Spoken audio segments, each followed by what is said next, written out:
The night was sharp. The kind of cold that bit into your bones and made you feel like the world was closing in. Sarah Thompson clutched the scruffy dog tighter against her chest. Its coarse fur scraping her cheek like sandpaper. Her heart pounded, syncing with the frantic rhythm of the dogs.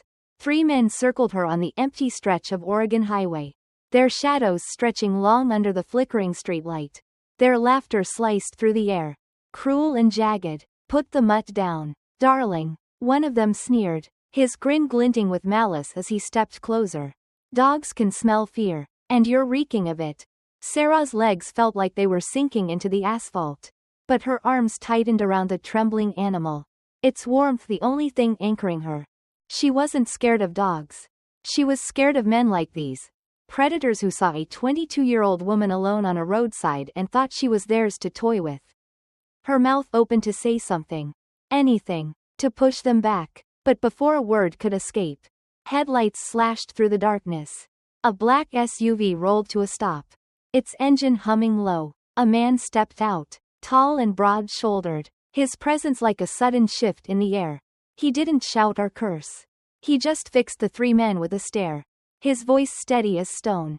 "Walk away, now." Something in his tone, calm, but heavy with unspoken threat, made even the boldest of them flinch. One muttered something under his breath. But they scattered, melting into the shadows like coyotes spooked by a bigger beast. The stranger turned to Sarah, his eyes catching the faint glow of the streetlight. They were calm, almost unnervingly so, like he'd seen worse than this and come out unbothered. "You hurt?" he asked. His voice softer now. Sarah shook her head, her arms still locked around the dog. Her hands trembling. "That dog yours?" he asked, nodding toward the bundle of fur. "No. Found him on the road," she managed, her voice barely above a whisper. He nodded once, then extended a hand, not to touch her, but to gesture toward the dog. "He's scared. So are you. Come with me. I'll get you both somewhere safe." There was something in his voice, a mix of authority and quiet kindness, that made her resistance crumble. She followed him to the SUV, sliding into the passenger seat, the scent of leather and faint coffee wrapping around her like a blanket. Warmth from the heater poured over her, chasing away the chill that had settled into her skin for days.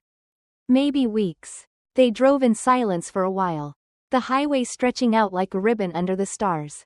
Sarah stole glances at the man, Nathan Brooks. He'd said, introducing himself with a quick glance. He was maybe 30, with dark hair and a jawline that looked carved from the same rugged landscape they were driving through. "Where were you headed?" he asked, his eyes fixed on the road as her trembling hands steadied. The question caught in her throat. Where was she going? She'd been running for so long. She didn't have an answer anymore. "Just away," she said, her voice thin. Nathan didn't press. He didn't even glance at her to judge the vagueness. Instead, he nodded toward the dog, now curled in her lap. "Asleep despite everything. You keeping him?" Sarah let out a rough laugh, the sound scraping her throat. "I don't even have a place for myself." "Then maybe tonight." "You both do," Nathan said simply, taking an exit off the highway. The lights of the road faded, replaced by towering pines whispering in the dark. They pulled up to a gated property, the iron bars parting with a click of a remote. Beyond it stood a house that looked like it belonged in an architect's dream, sharp angles, floor-to-ceiling windows, glowing softly against the wilderness. "You'll stay in the guest house," Nathan said as he parked. "It's separate from mine. No one will bother you." His tone was matter-of-fact, but there was a warmth beneath it, like kindness was something he didn't need to name. Sarah followed him inside, still clutching the dog, stepping into a space of polished wood and warm light. For a moment, she couldn't speak. She'd been ready to sleep on a bus station bench. And now she was here, safe, in a place that felt like it belonged in a different world. Nathan set a set of keys on the counter. "Lock the door when I leave. Food's in the fridge, towels in the bathroom. You look like you haven't slept in weeks." His words weren't cruel, just honest, and they hit her like a mirror held too close. She swallowed hard, nodding. "Thank you. I mean it." He gave a single nod and walked out, leaving her with the soft hum of the heater and the dog's steady breathing. Sarah sank onto the edge of the guest house bed. Her hands still shaking. But not from fear anymore. For the first time in weeks. It was relief flooding her veins. She didn't know who Nathan Brooks was or why he'd stopped for her. All she knew was that tonight, she wasn't alone. And that felt like a miracle she hadn't earned. But sleep didn't come easy. The quiet of the guest house was too loud with her thoughts. Sarah wasn't running for adventure. She was running because she had no other choice. She'd grown up in a cramped apartment above a hardware store in a small Oregon town. Just her and her mom, Linda, for most of her life. Her dad, Tom, had walked out when she was 5, leaving nothing but a scribbled note and an empty bank account. Linda cried for months, then turned to stone, working double shifts at the local hospital to keep them afloat. She made sure Sarah had clothes, food, a roof. But there was always a strain in her eyes. A tiredness that never left. When Sarah was 17, Linda met Greg, a man who seemed perfect at first, charming, helpful, always bringing flowers. Sarah wanted to like him. For her mom's sake. But over time, Greg's charm sharpened into something else. Something controlling. He didn't like Sarah. Didn't like that she was part of Linda's life before him. His comments started small. Her shoes by the door. The empty fridge. Her laziness, but they grew. Each one a cut she couldn't dodge. Sarah wasn't lazy. She'd worked weekends at a diner since she was 16. Saving for college. Helping with bills when Linda fell short. She studied accounting because her mom said it was safe. Stable. A way to avoid the mistakes Linda had made. Sarah buried her love for art, pencils, charcoal, the smudge of color on her hands, because dreams didn't pay bills. By 21, Sarah thought she'd carved out a path. She'd finished community college, lined up job interviews, even paid off some of her mom's medical debt in secret. But Greg was still there. His words like knives. The final fight was over something so small it felt absurd now. A pan she'd used to make dinner. He yelled. She yelled back. And then he said it. "You're just like your dad. Useless. Ready to run when things get tough." The words burned. But what hurt more was her mom's reaction, slamming her hand on the table. Telling Sarah to apologize to him. Sarah grabbed her bag, stuffed it with clothes, her old sketchbook, and what little cash she had, and walked out. Linda followed her to the door, eyes wide, but she didn't stop her. She just let her go. Sarah took a bus north, chasing a faint hope of finding her dad. She'd heard he was in Washington, working construction. Living with a new family. She had an address from an old Christmas card he'd sent when she was 13. When she got there, exhausted and freezing, a woman answered the door. 2 kids at her legs. She looked at Sarah, knew who she was without asking. "He's not here," she said gently. "He's up north, working. And honestly, he's moved on. I'm sorry." She let Sarah sleep on their couch for one night. But in the morning, she asked her not to come back. It wasn't cruel, just final. So Sarah kept moving, town to town, looking for a job, a couch, anything, until that night on the highway, when those men cornered her, and Nathan appeared, lying in the guest house. Sarah felt a flicker of something she hadn't felt in years, safety. But safety was a dangerous thing when you'd spent so long fighting for every scrap of it. Part of her whispered not to trust it. People helped because they wanted something. Didn't they? That's what Greg always said. But Nathan's voice, steady, unbothered, like he didn't need anything from her, made her wonder. Maybe he was different. Maybe tomorrow she'd thank him properly. Or maybe she'd leave before she overstayed. For now, she let her eyes close. The dog's warmth against her side. And for the first time in weeks, she slept. The Oregon air held a crisp edge. The kind that made you pull your jacket tighter and wonder if winter was sneaking in early. Sarah Thompson stood by the guest house window, her fingers twisting the simple silver band on her left hand, a prop for a role she never imagined playing. She was 22, a runaway with a stray dog named Scout, and now, somehow, the pretend fiancé of Nathan Brooks, a man who'd pulled her from the jaws of danger just weeks ago. The guest house, with its polished wood floors and warm light, had become her sanctuary, but today it felt like a stage. Nathan's parents were arriving, And the lie they were about to spin was as fragile as the morning mist clinging to the pines outside. Nathan had come to her 2 days ago, leaning against the kitchen counter in his main house, his dark eyes carrying a weight she hadn't seen before. "My parents are visiting this weekend," he'd said, his voice steady but laced with something raw. "It's complicated. My dad's got heart problems. And my mom worries about him. About me. About everything. They think I'm too alone out here. I need them to believe I'm okay. That I'm building something." Sarah had blinked, confused. "What do you need me to do?" He'd hesitated, then straightened, like he was pitching a deal he wasn't sure she'd take. "Be my fiancé. Just for the weekend. Let them see I'm happy. So my dad doesn't stress himself into another hospital visit." The words had hit her like a cold wave. "You want me to pretend to be your fiancé?" she'd asked, her voice cracking. "I'm your housekeeper, Nathan." His jaw tightened, but his gaze held hers. "You're more than that, Sarah. You've brought life back to this place. I trust you." She'd wanted to say no, to run from the spotlight of a lie so big.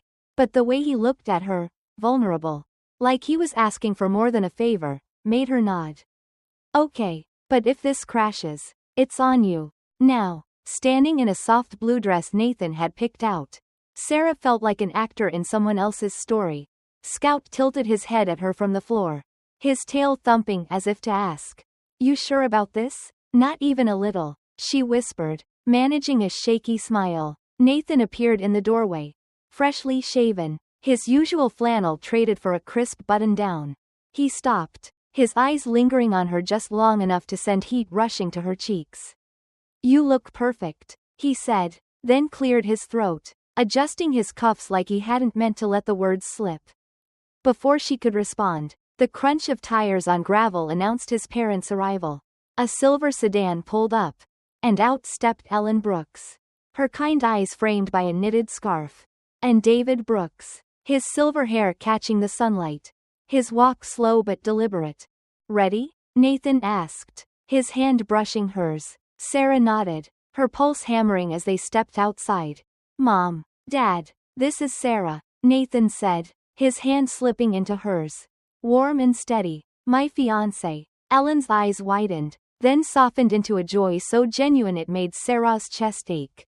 She pulled Sarah into a hug, her voice trembling. "Oh, honey, welcome to the family. I was starting to think I'd never meet the one who tamed my boy."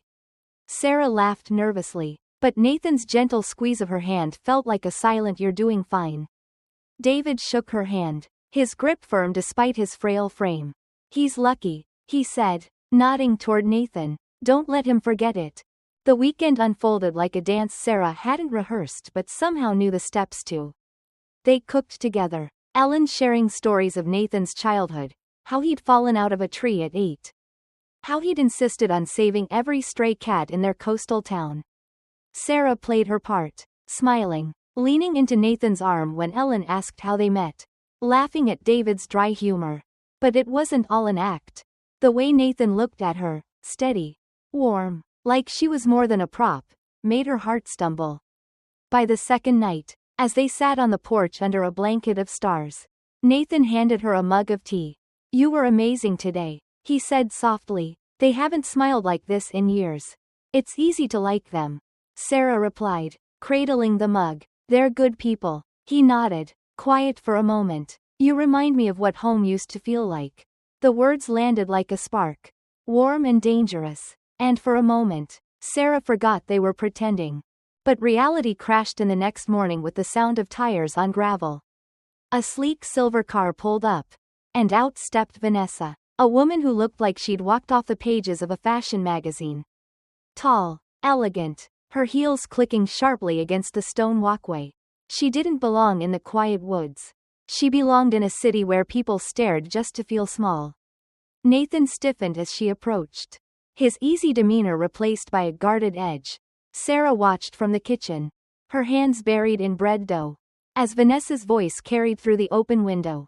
"Don't act like you don't know why I'm here," she said, her tone smooth but cutting. "You're wasting your time with her." "Nathan." Sarah's stomach twisted. Nathan's voice was low, colder than she'd ever heard. "Sarah's none of your business." "Vanessa." She's living in your guest house. Playing house. Vanessa shot back. People will talk. You have a reputation. Silence stretched. Heavy and sharp. Let them. Nathan said finally. You don't get to tell me who I help. Sarah stepped back, her hands trembling so badly she nearly dropped the mixing bowl. Help. That's all she was to him. A charity case. A stray like Scout. She'd been foolish to think otherwise. She hurried to the guest house. Her mind racing. She'd been here before. In her mom's apartment. With Greg's words carving her into something small. She wouldn't stay where she wasn't wanted. That night, she packed a small bag. Scout's leash in hand, ready to leave before she overstayed her welcome. But a knock stopped her. Nathan stood in the doorway. His expression unreadable. Vanessa's gone, he said simply. Sarah nodded, avoiding his eyes. She made some good points. Maybe I should go. His voice sharpened. She doesn't speak for me. You're not going anywhere unless you want to. Sarah's throat tightened. Why would you defend me?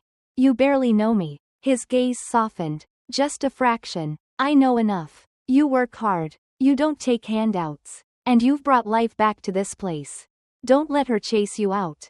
Sarah didn't answer. Her voice caught somewhere between gratitude and doubt. Scout pressed against her leg. And she sank onto the bed, feeling the weight of his words settle over her like a fragile shield. 2 days later, the house still carried the echo of Vanessa's visit. Nathan wasn't avoiding her, but there was a new heaviness in his eyes. Like he was carrying a storm he wouldn't share. He lingered more now, asking about her day, about the sketches she'd started drawing again.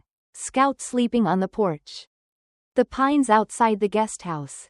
One evening, as Sarah dried dishes, he leaned against the doorframe, clearing his throat. Can we talk? She set the plate down, her pulse spiking. Sure. What's wrong? Nothing's wrong. It's about you. He paused, his eyes meeting hers. I don't want you to feel like you're just the help here.